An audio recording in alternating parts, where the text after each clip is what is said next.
There is nothing on this side of the earth that's going to stop me from seeing my husband and being by his side when he's in the hospital. Trina is codependent.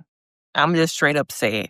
When's the last time we've seen Trina live a life outside being attached to her sisters, a marriage, a man, her children? Have we ever really seen her live a life that's just about Trina and not attached to somebody else? Okay. All season long, as a therapist, I've been recapping these episodes, doing deep dives, and now it's Trina's turn. Okay. So let's get into it from a therapist's perspective right about now.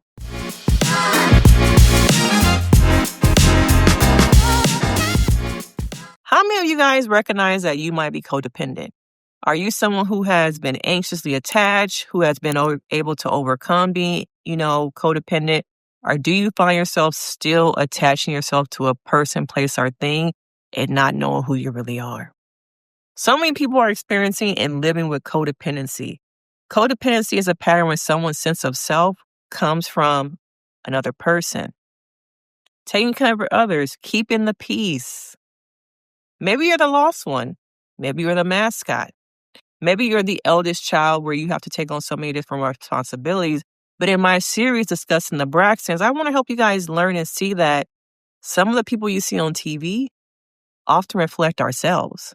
Sometimes we're not in a place to really turn that mirror this way and see that, the person I'm labeling, the person I'm laughing at, the judgments, that's me. And that's why it's so hard for me to heal, is because I'm so focused on pointing the finger, laughing, and labeling other people. Not that, are you projecting? All those things keep you really from healing. Now, when it comes to looking at Trina and her relationships and how she is as a person, does she really value herself? Does she show us characteristics and life and actions of someone who knows who they are? I don't think so. And I think for the longest time, I have felt like Trina is the lost one. She's still heavily attached to me, to Gabe, even though he's no longer here. His legacy, defending him more than we have seen her defend her family, Ashley.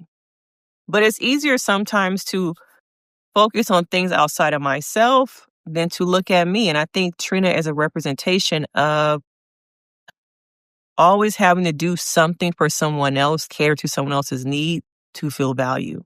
We see her now, I got to make sure Vaughn is eating right. I got to make sure he's taking his medication. I got it. That's why I'm so late for my sister's Halloween party, aka bridal shower, because she's attached to Vaughn. And you could be attached to your partner in a healthy way, but when I look at Vaughn and Trina's relationship, it does not show me healthy attachment. It shows me anxious attachment. And sometimes I wonder if Vaughn is a little bit disorganized and critical. Is this really a healthy relationship? Trina's role within the family. Okay, what do y'all think is Trina's role? Is it the peacemaker? Is it the mascot? Okay, is it to be the one who always has problems so that Tawanda can feel like she's saving her? Okay, or is it to be Tawanda's little buddy? Because I feel like, Trina was closest to Tracy. And once Tracy passed away, where was I going to fit? I don't have the best relationship with Tamar. I really can't side with her because the rest of the family don't, and I can't lose what I already have. Okay? Tony doing her own thing. We never hear about Michael Jr. So who's left? And who's closest? Tawanda. But Tawanda, to me, does not filter in belief, growth, evolvement. Tawanda is somebody who at times feels like, you're going to stay right here down with me. And if you don't want to stay down here at the bottom with me, I'm going to drag you down. And I've seen her over and over these last 2 seasons of the Braxtons try and drag down Tamar, try and just make her the villain. At this point in interviews, she not even mentioned her name no more because Tamar has become the identified problem of the family. Whereas I've said so many times, there are systematic issues no one wants to look at. And instead, it's easier to, in a family system, identify one person being the problem and focusing on that. And just like we see in Tony's relationships, Trina shows functioning of overfunctioning, having to overfunction to distract from the dysfunction of the family, the dysfunction within herself. We see her over-functioning with her kids, over-functioning with Vaughn. At times, I feel like she tries to... Is she over-functioning with Tawanda? I don't think so. I think with Tawana, she just follows behind her. Okay? Because once again, Trina doesn't have a sense of self, so she has to figure out, what can I do with myself? Oh, follow behind Tawanda. Okay? Do we ever see Trina in scenes with other family members? Do we see her with Evelyn? I think we saw a scene with her and Evelyn having dinner or something this year. But we don't really see her too much function by herself. We saw her go to therapy sessions with Dr. Spirit last season, but we saw like one or two of those. Okay. But even at the table, the energy that Trina brings is that I don't want to rock the boat. I don't want to make waves. So though I know that cease and desist does have the name on it, though I probably know that Ashley was invited onto this show, though I do know that this is a scene because we're all producers and EPs on this show, I'm going to sit here, okay? Because I don't want to look like the difficult one. It's Tamar's job to look like the difficult one. So I'm just going to sit here and watch everything happening because I don't need the focus to be on me. I'm just going to pull a Homer Simpson, go back into the bushes and hope nobody sees me until my wig gets pulled. Now, who pulling my wig? But her codependency on men shows up all the time. Okay, she's even codependent on her children who are now men. Does Trina know who she is outside of a man? Okay? Because her and Vaughn don't look happy. This can't be no happy relationship. This can't be no happily ever after. The way he talks to her. Sometimes I'm not even sure, Vaughn, if he likes, do you like her, Vaughn? Do you? I don't really know about that. Okay? But let's talk about some of the signs of codependency and how it's displayed. We see it with caretaking. Trina's always caretaking Vaughn, her kids, all the time. Her whole personality to me has become about being codependent. Okay? Who is she outside being codependent, y'all? Conflict avoidance, low self-assertion. When do we ever see Trina really assert herself? I always see her in the distance in the corner as everyone else is arguing. Huh? What? Cease and desist? Ashley invited? What? Rescue mentality is another one. We saw how when the things got hot and Tony and Tamar were about to go at it, who tried to rescue? Trina. Why Tawanda was over there saying, call the police, call them peoples. Not the black ones, the white ones. Brother, sister. Because by the time the police get here, I'll be pointing, you, that one right there. Okay? That one right there.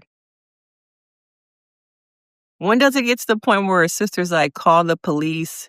She did it. That one right there, sir. That one right there. But Trina just in the background. La, la, la, la, la. Because I don't want to be like, I'm the conflict. I don't want to be seen as the problem. Okay? But when it's my job to rescue, I'll rescue Vaughn. I'll show up and rescue Tony from this situation to look like I'm on the good side because Tamar's on the bad side. And mommy would not want me to be involved with Tamar. Mommy, mommy, mommy. I think another thing we don't talk about is how religion has shown up in this relationship dynamic with Trina. We talked about it with Evelyn in my video with Tony, but what about growing up in a religious sector when your whole life is going to church? Okay. I think in the beginning as a child, sometimes people's identities get so tied up into the church that they'll know who they are outside of the Bible, religion. And don't claim my comments because I think there's a way that you can have balance and have an outside life and personality and things like that. But in this case, I feel like all the girls had to have these blinders on where church is the end all be all. Okay. Ask yourself, growing up, were you a person who had to have church be the end all be all? Everything that you did was revolving around church, just like these sisters. And I think when you grow up in a church where it's so conservative, when you're trying to grow out of that trauma of the church, yes, it can be traumatic, okay? You're trying to foster an identity, figure out who you are. But oftentimes the church is still in your ear, your family's still in your ear as you're trying to become your own person. No, it's groupthink. It's once again the enmeshments. We're all the same, okay? Don't go over there. Don't look over there. Look over here. We know all the good things. We know the answers. We know what you should be doing. So I think that's how Trina lost, or probably never really had, a sense of herself, a sense of who she is. They're so enmeshed where there's no boundaries. They're like this. People who are involved in enmeshment have no boundaries. And when someone tries to come in from the outside, oh, I can't get in. I think Gabe was one of those people. Vaughn seems to be accepted, but I don't know if he's also somebody who is really like, is he tolerated, y'all, or is he accepted? Is he? And once again, looking at enmeshment, everyone is in charge of everybody's emotions. That's another reason why Trina has no sense of self. Her whole identity has been tied to everybody else. Catering to everyone else's needs, emotions, lifestyle life. Who am I? Do y'all think Trina really knows who she is? Or has she been conditioned, okay, to be what everyone else wants her to be? For so long, I don't know who I am. And I'm at an age where maybe I feel like it's too late to really try and understand who I am. Brother, sister, okay? But there's still time, but I just think that, not Tawanda, I think Trina is so lost in dealing with layers of grief. That is another thing. The grief of Gabe, prior to that marriage, the grief of watching her sister get sick, being there when her sister took her last breath, okay? So many layers of unresolved grief that's still in her body, that her body still remembers. And I don't think that she has the emotional scale to really look at those things and to really think about how all these things are affecting me and how I need to work on these things, because the main thing I'm worried about is Vaughn. And it takes away from me being able to see myself. Is Trina really functioning, or is she emotionally fatigued? I feel like she's just there, but she's barely surviving. She's not thriving. And I don't know if these sisters were ever really given an example of what it's like to thrive. So all of them only know how to survive. And we see how she's emotionally burnt out and has emotional fatigue. I think when it comes to healing, you have to be able to learn how to self-validate. Not get your needs met, not get your self-worth met through being anxiously attached, working on other people, focusing on other people. Focus on yourself. Ask yourself, am I codependent? Am I anxiously attached? Does my anxious attachment style get in the way of me seeing myself and other people seeing me?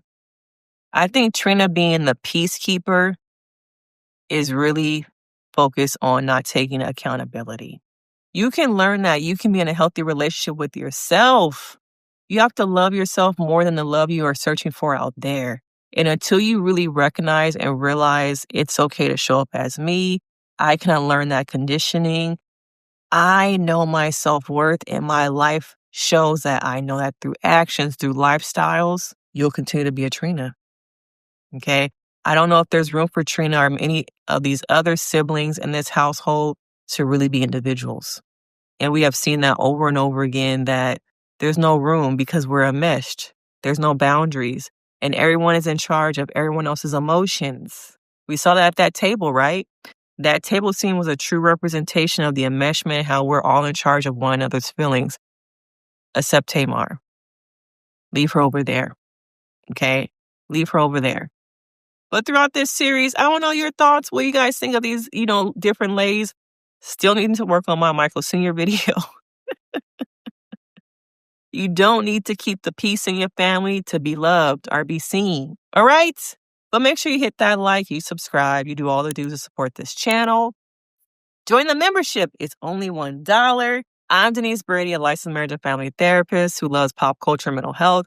And I will see you guys over there, brother, sister, the black one, not the white one, policeman. If you got that TikTok reference, let me know in the comments. But of course, I'll see you guys in the next one. Bye.